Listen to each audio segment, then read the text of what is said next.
చూసా 2 months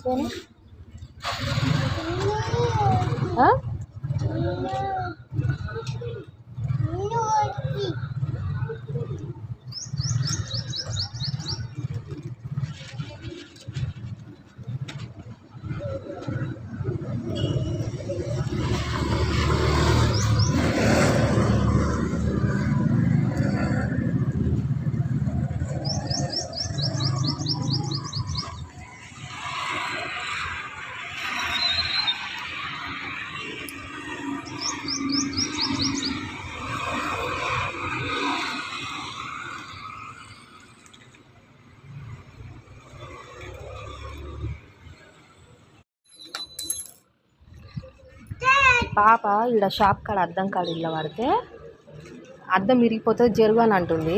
3 పిల్లలు కొట్లాడుకొని అద్దం బలగొట్టిరని మా మీద ఒక నింద పెట్టింది. గణేష్ అద్దం బలగొట్టింది కరెక్టే ఇది. మరి ఇద్దరు 3 పిల్లలు కొట్లాడుకొని ఆటో అద్దం బలగొట్టిరు కదా. మరి ఇది ఎవరు అడగాల? ఈ అద్దం బలగొడితే మొత్తం ఇది సీసం పెంకలు అన్నీ ఇలా ఇదైనాయి. మరి మా బండి వాడుతురు, మరి మంది సొమ్ము వాడొచ్చు. ఈ అద్దం బలగొట్టిరు అని చెప్పేసి అది పొద్దున పాపని నిలవనిస్తలేదు అద్దం కాడ. ఇడికెళ్ళినాడు అద్దం బలిపోతుంది అంటుంది. ఆడ చెప్పులు ఇప్పితే పాప తన్నుడిదంతా అటు పోయినాయి చెప్పులు. నిన్న షటర్లో మొత్తం కబ్జా చేసుకురు. ఒక టేబుల్ అది తయారు చేసి పెట్టుకురు. గ్యాసులు, ఈ గ్యాసులు అటు పోతే అటు కూడా గ్యాసులు ఉన్నాయి. మొత్తం కబ్జా చేసుకురు.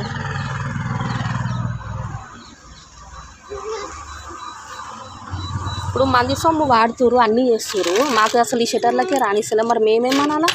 ఖాళీ పిల్ల ఆడ నిలబడితేనే అద్దం బలుగుతుంది జరుగానే అంటుంది అది. ఏమనంటే నేను ఇంటి కోడల్ని, నాకే హక్కు ఉందని అంటుంది. ఇవగో చిన్న గ్యాసులు పెట్టుకుంటురు షటర్లా. మరి ఆటో అద్దం బలగొట్టితే మరి ఏమన్నా? 3 పిల్లలు కొట్టుకునే కదా ఆటో అద్దం బలగొట్టింది. పక్కన వాళ్ళు కూడా చూసిరు కానీ చెప్పరు. అది కూడా రికార్డ్ చేసిన నేను. 2 కొట్టుకొని అద్దం బలగొట్టిరు. పిల్ల అంటే ఓరుస్తలేదు అది. నిన్న వాడు చెప్పులు దాన్ని ఇష్టం అసలు లంజదా అని కూడా తిట్టుకుంటా అది పెద్ద మేడంలానే ఫీల్ అవుతుంది. అది ఏమనంటే నేను ఇంటికాడ ఉంటానా అది ఇదని మాట్లాడుతుంది.